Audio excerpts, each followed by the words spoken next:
आज हमने शुरू करना है एक्सरसाइज 8.2 का, ठीक है, सॉल्यूशंस क्वेश्चंस के। और देखते हैं क्वेश्चन नंबर 1। क्वेश्चन नंबर 1 में क्या बोला है? क्वेश्चन नंबर 1 में क्या है? इवैल्यूएट, ठीक है। क्वेश्चन नंबर 1 में क्या है? इवैल्यूएट, ठीक है। इवैल्यूएट का पहला पार्ट जो है वो है sine 60 degrees cos 30 degrees plus sine 30 degrees cos 60 degrees, ठीक है। अब इसका जो कंसेप्ट है वो ये है कि आपको ट्रिगोनोमेट्रिक टेबल याद होनी चाहिए, ठीक है। साइन 60 डिग्री पर, कॉस 60 डिग्री पर और 45 डिग्रीज पर ज़्यादा पूछा जाता है, ठीक है, ट्रिगोनोमेट्रिक रेशियोज को। तो आपको ये पहले याद करना है, ठीक है। अब इसको सॉल्व कैसे करना है वो देखें। साइन 60 डिग्री का आपको बस वैल्यू याद करके और यहाँ पर पुट करना है। तो साइन 60 डिग्री का जो वैल्यू होता है वो होता है √3/2, √3/2, ठीक है।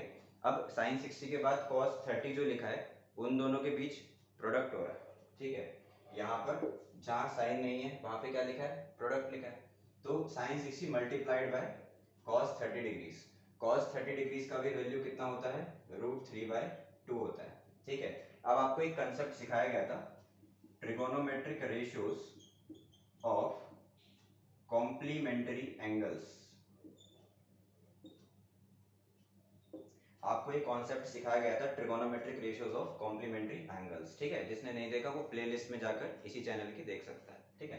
Trigonometric ratios of complementary angles में हमने सीखा था कि साइन, अगर एक रेशियो साइन है और एंगल है थीटा, तो आपको सेम वैल्यू कॉस पर मिलेगा और थीटा पर ना मिलकर थीटा के कॉम्प्लीमेंट पर मिलेगा, यानी 90 माइनस थीटा पर मिलेगा। तो साइन थीटा इक्वल्स टू क्या होता है? Cos 90 minus theta. अगर आप ये वाली चीज यहाँ पर भी यूज कर सकते हो, ये वाली चीज आप यहाँ पर यूज कर सकते हो। जैसे फॉर सपोज आपने साइन 60 डिग्री का वैल्यू याद करा √3/2 और फिर लिखा गया है कि cos 30 डिग्रीज। तो चेक करो कि साइन और cos में ये रिलेशन होता है। Trigonometric ratio of complementary angles में साइन और cos में रिलेशन क्या होता है कि साइन और cos में वैल्यू सेम होती है अगर एंगल्स कैसे हों? कॉम्प्लीमेंट्री हों। अगर एंगल्स कैसे हों? कॉम्प्लीमेंट्री। कॉम्प्लीमेंट्री एंगल्स वो होते हैं जिनका सम कितना होता है? 90 डिग्रीज होता है। तो साइन और cos में वैल्यू सेम होती है कब? जब एंगल्स कॉम्प्लीमेंट्री हो। तो ये एंगल 60 और 30 का कॉम्प्लीमेंट्री है, बिल्कुल। तो साइन 60 डिग्री पर जो वैल्यू होगा सेम वैल्यू cos 30 डिग्रीज पर भी होगा। आप ये वाला कॉन्सेप्ट भी यहाँ पर लगा सकते हो और याद कर सकते हो, ठीक है। तो साइन 60 √3/2 और cos 30 भी √3/2 प्लस, फिर साइन 30 डिग्री का वैल्यूज लिखना है आपको। साइन 30 डिग्री पर होता है 1/2, ठीक है। अब उसके बाद जो लिखा है वो लिखा है cos 60 डिग्रीज। तो एक बात ध्यान रखो कि साइन का वैल्यू जो 30 डिग्री पर होगा सेम cos का 60 डिग्री पर होगा। यही रिलेशन है trigonometric ratio of complementary angles. Angles अगर कॉम्प्लीमेंट्री हैं तो साइन और cos का रिलेशन जो है वो इक्वल होता है, मतलब ये रिलेशन होता है कि वो आपस में इक्वल होते हैं। तो मल्टीप्लाइड cos 60 भी कितना होगा? 1/2। इसके बाद बस आपको अब सिंपल कैलकुलेशन करना है। न्यूमरेटर में देखें तो √3 मल्टीप्लाइड बाय √3, पहले इसको सॉल्व करेंगे। √3 मल्टीप्लाइड बाय √3 कितना होगा? 3, और नीचे 2 मल्टीप्लाइड बाय 2 कितना होगा? 4, सही। फिर बीच में प्लस, यहाँ अब इसको सॉल्व करना है। ऊपर 1 मल्टीप्लाइड बाय 1 1 और नीचे 2 मल्टीप्लाइड बाय 2 4, सही बात। अब फ्रैक्शन जब भी प्लस या माइनस होते हैं तो एलसीएम लेते हैं डिनोमिनेटर का। तो डिनोमिनेटर क्योंकि दोनों सेम है तो न्यूमरेटर्स भी एज इट इज लिख दिए जाएंगे, 3 और फिर +1, ठीक है। अब 3 + 1 आप सॉल्व कर सकते हो यहाँ पे कि 4/4 आ जाएगा और 4/4 हमें आंसर 1 दे देगा, ठीक है। तो ये पहला पार्ट हो गया। नेक्स्ट पार्ट करते हैं इसका।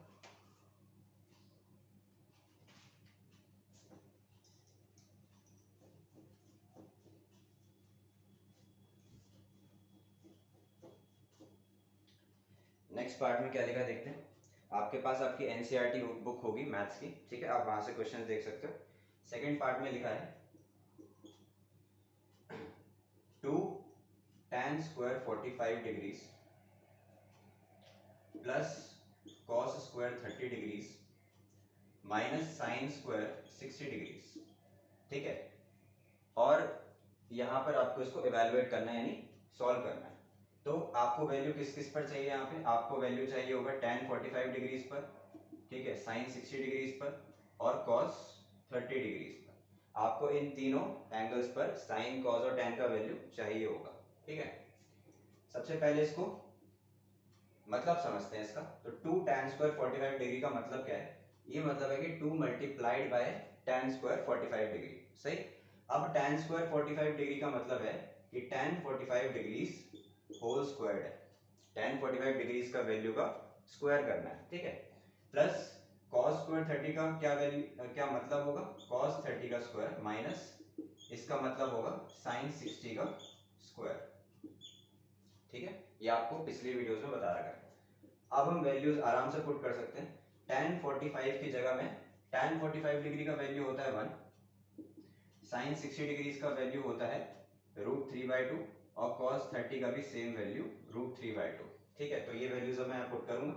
tan 45 पर 1 होता है स्क्वायर प्लस cos 30 पर √3/2 स्क्वायर माइनस sin 60 पर √3/2 स्क्वायर, ठीक है। तो आपको सॉल्व करना है इसे। 2 मल्टीप्लाइड बाय 1 का स्क्वायर कितना होता है 1।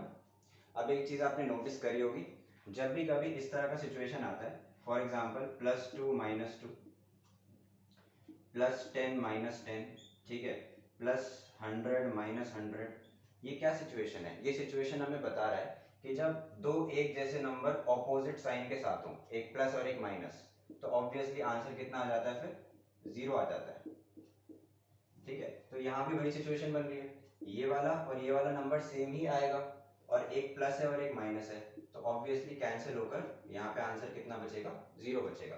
तो हमारा सिर्फ आंसर क्या बचा, 2 मल्टीप्लाइड बाय 1 दैट इज 2, ठीक है। अगला पार्ट देखते हैं इसका।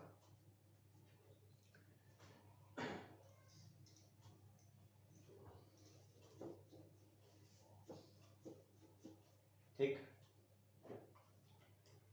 हाँ, थर्ड पार्ट में लिखा है cos 45 degrees whole upon sec 30 degrees plus cosec 30 degrees, ठीक है। डायरेक्ट वैल्यू पुट होगा यहाँ पर, ठीक है। cos 45 डिग्री पर क्या वैल्यू होता है, cos 45 डिग्री पर वैल्यू होता है 1/√2, ठीक है। cos 45 डिग्री पर 1/√2। sec 30 डिग्रीज अगर आपको इनकेस याद नहीं आ रहा, तो आप ये रिलेशन याद रख सकते हो कि cos थीटा जो होता है वो 1/sec थीटा होता है। मतलब cos और sec एक दूसरे के रेसिप्रोकल होते हैं, cos और sec एक दूसरे के रेसिप्रोकल होते हैं। And theta remains unchanged, theta remains unchanged, ये बात भी आपको ध्यान रखनी है कि थीटा चेंज नहीं होना चाहिए। कॉम्प्लीमेंट्री यहाँ पे रूल नहीं लगेगा, ऐसा नहीं हो सकता कि cos 30 डिग्रीज तो 1/sec 60 डिग्रीज, बिल्कुल नहीं, ऐसा नहीं होगा। अगर cos 30 डिग्रीज है तो वो 1/sec 30 डिग्रीज ही होगा। अब चेक करो, आपको sec 30 डिग्रीज का वैल्यू अगर इन केस याद नहीं आ रहा, तो cos 30 डिग्रीज तो याद होगा ही होगा, cos 30 डिग्रीज पर याद होगा ही होगा। cos 30 डिग्रीज पर √3/2 होता है। अब क्योंकि sec थीटा cos का रेसिप्रोकल होता है, तो cos 30 अगर √3/2 है तो sec 30 उसका उल्टा रेसिप्रोकल होगा 2/√3। इस तरह से आप याद रख सकते हो। cosec 30 भी इनकेस अगर आपको याद नहीं है, तो आपका रिलेशन होता है cosec थीटा का sin थीटा के साथ। cosec थीटा का किसके साथ रिलेशन होता है, sin थीटा के साथ, ठीक है। तो cosec थीटा का वैल्यू आप sin थीटा के रेसिप्रोकल से निकाल सकते हो, ठीक है। तो अगर cosec का वैल्यू 30 पर चाहिए तो सिर्फ sin 30 का वैल्यू याद होना चाहिए। sin 30 का वैल्यू 1/2 होता है, उसका रेसिप्रोकल cos 30 का वैल्यू आ जाएगा। तो 1/2 का रेसिप्रोकल क्या होगा, 2/1, सही। आगे सॉल्व करते हैं। अभी सिर्फ डिनोमिनेटर सॉल्व होंगे, क्यों, क्योंकि डिनोमिनेटर में एक नंबर नहीं आ पाया अभी, डिनोमिनेटर में एक नंबर चाहिए हमें। तो वो एक नंबर अभी कैसे लाएंगे, इन दोनों फ्रैक्शंस को प्लस करके डिनोमिनेटर्स का एलसीएम लेकर, ठीक है। एलसीएम √3 और 1 का √3 ही होगा, ठीक है। √3 और 1 का एलसीएम √3 ही होगा, ठीक है। फिर मैंने आपको सिखाया पिछली वीडियोस में भी एलसीएम कैसे लेना है। जहां √3 है वहां पर 2 एज इट इज रहेगा। अब 1 को √3 बनाना होगा, यहाँ पे डिनोमिनेटर कौन है 1, उसको क्या बनाना है √3। 1 को √3 बनाने के लिए √3 से मल्टीप्लाई कर सकते हैं, जिससे नीचे मल्टीप्लाई करेंगे सेम नंबर से ऊपर भी करना होगा बैलेंस बनाने के लिए। तो 1 इंटू रूट थ्री हो गया। अब ऊपर क्या आ जाएगा, 2√3, ऊपर क्या आ जाएगा 2√3। अब नीचे ये पूरा एक नंबर बन चुका है। अब इसको आप ऊपर ले जा सकते हैं न्यूमरेटर के साथ, ठीक है। इसे हटा दिया मैंने। तो इसका नेक्स्ट स्टेप क्या होगा, 1/√2 मल्टीप्लाइड बाय 1/√2 मल्टीप्लाइड बाय, ठीक है। आपको मैंने फ्रैक्शन अपॉन फ्रैक्शन सिखाया हुआ है, ठीक है। फ्रैक्शन अपॉन फ्रैक्शन पिछली वीडियोस में सॉल्व करना सिखाया हुआ है। अगर आपके दो फ्रैक्शंस फ्रैक्शन में आ रहे हैं, मतलब न्यूमरेटर में भी एक फ्रैक्शन है, डिनोमिनेटर में भी एक फ्रैक्शन है, तो इसको कैसे सॉल्व करते हैं, मिड वालों को मतलब बीच वालों को आपस में मल्टीप्लाई करके, और जो सबसे नीचे वाला है वो सबसे ऊपर वाले से मल्टीप्लाई होता है। यानी ये जो √3 है वो 1 से मल्टीप्लाई होगा, और ये जो नंबर है ये पूरा 2 + 2√3 एक नंबर है, ठीक है। 2 + 2√3 एक नंबर है, तो ये 2 + 2√3 जो है ये √2 से मल्टीप्लाई हो जाएगा। देखिए कैसे करना है, ऊपर 1 से मल्टीप्लाई कौन होगा, 1 से मल्टीप्लाई होगा √3,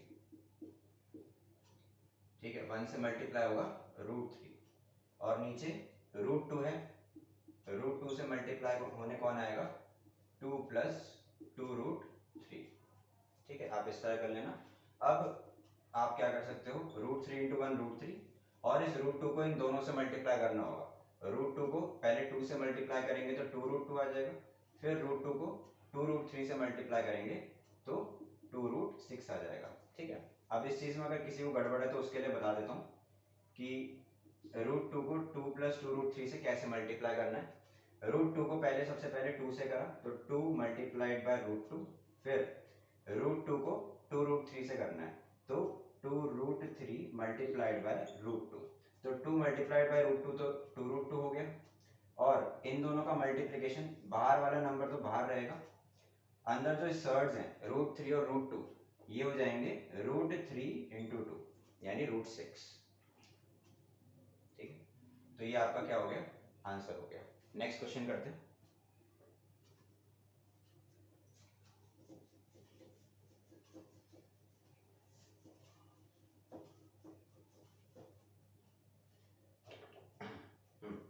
तो इसका जो फोर्थ पार्ट है उसमें लिखा है sin 30 डिग्रीज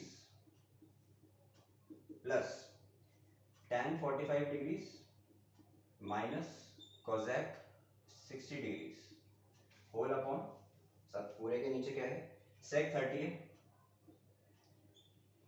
प्लस cos 60 है और प्लस cot 45 डिग्रीज है। तो इन सब में सिंपल आपको वैल्यू पुट करना है और कुछ नहीं करना है आपको, बस sin 30 डिग्रीज पर 1/2 होता है वैल्यू, प्लस tan 45 डिग्रीज पर 1 होता है, माइनस cosec 60 डिग्री पर कितना वैल्यू होता है, नहीं याद तो sin 60 डिग्रीज का वैल्यू याद कर लो। sin 60 डिग्रीज पर √3/2 होता है, तो उसका उल्टा होगा cosec 60 डिग्री 2/√3। नीचे sec 30 डिग्री पर अगर आपको याद नहीं आ रहा, sec 30 डिग्री याद नहीं आ रहा तो cos 30 डिग्री याद करो और उल्टा कर दो। cos 30 डिग्री पर √3/2 होता है, तो sec 30 डिग्री पर 2/√3 होगा। cos 60 डिग्री तो आपको याद होगा 1/2 होता है, प्लस cot 45 कितना होता है, 1 होता है। अब इस चीज को आपको सॉल्व करना है, सिंपल एलसीएम लेकर डिनोमिनेटर्स का। अब अगर मैं देखूं यहाँ पर डिनोमिनेटर्स कौन कौन है, 2, 1 और √3, 2, 1 और √3 का एलसीएम कितना आ जाएगा, 2√3, ठीक है। जितने भी डिस्टिंक्ट नंबर्स होते हैं, 2 एक बिल्कुल अलग नंबर है, 1 बिल्कुल अलग और √3 बिल्कुल अलग, तो वो सब नंबर्स का जो प्रोडक्ट है ना वही एलसीएम आ जाता है अगर नंबर्स डिस्टिंक्ट है, ठीक है। तो 2 × 1 × √3 2√3 आ गया, बट ऐसा हर बार नहीं करना, ऐसा कोई केस अलग आएगा तो मैं बताऊंगा उसमें भी।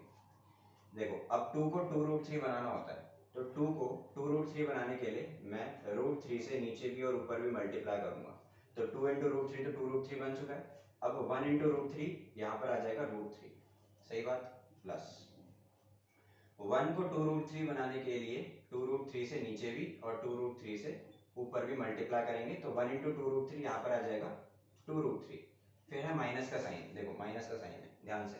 अब √3 को 2√3 बनाने के लिए मैं 2 से मल्टीप्लाई करना काफी है, तो ऊपर आ जाएगा 2 इंटू 2 4। अब इसके नीचे एक और फ्रैक्शन है, डिनोमिनेटर में एक और फ्रैक्शन है, यहाँ पर भी सेम कहानी है, यहाँ पर भी सेम कहानी है, वही एलसीएम आएगा 2√3। ठीक है, अब आप सीख गए होगे एलसीएम लेना। ठीक है, आप उसी तरीके से कर सकते हैं या तो डायरेक्टली कर सकते हैं। √3 को 2√3 बनाने के लिए 2 से मल्टीप्लाई करूंगा मैं तो 4 आ जाएगा। 2 को 2√3 बनाने के लिए √3 से मल्टीप्लाई करूंगा तो ये √3 ही आ जाएगा। 1 को 2√3 बनाने के लिए 2√3 से नीचे भी 2√3 से ऊपर भी, तो यहाँ पे कितना आ जाएगा 2√3। दोबारा फ्रैक्शन अपॉन फ्रैक्शन वाली कंडीशन है, तो अब तो आप सीख चुके हैं कि फ्रैक्शन अपॉन फ्रैक्शन को कैसे सॉल्व करना है।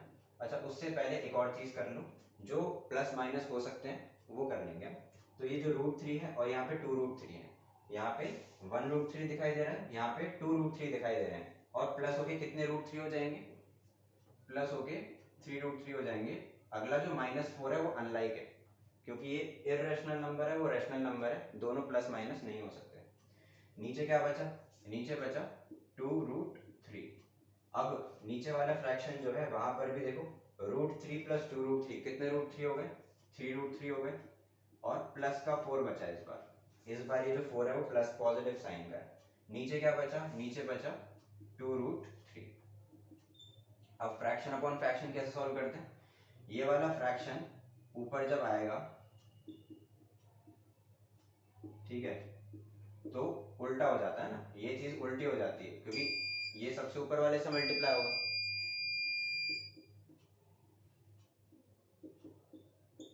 इस तरह है ना, क्योंकि सबसे नीचे वाला तो सबसे ऊपर वाले से मल्टीप्लाई होगा, और ये बीच वाले आपस में मल्टीप्लाई हो जाएंगे, है ना। तो आप किसी भी तरीके से याद रख सकते हो, नीचे वाला फ्रैक्शन ऊपर आके रेसिप्रोकल हो जाता है। तो 2√3 से 2√3 कैंसिल हुआ, हमारा फाइनल आंसर बचा 3√3 - 4 अपॉन 3√3 + 4। ठीक है, ये हमारा फाइनल आंसर हो गया। ठीक है, नेक्स्ट देखते हैं।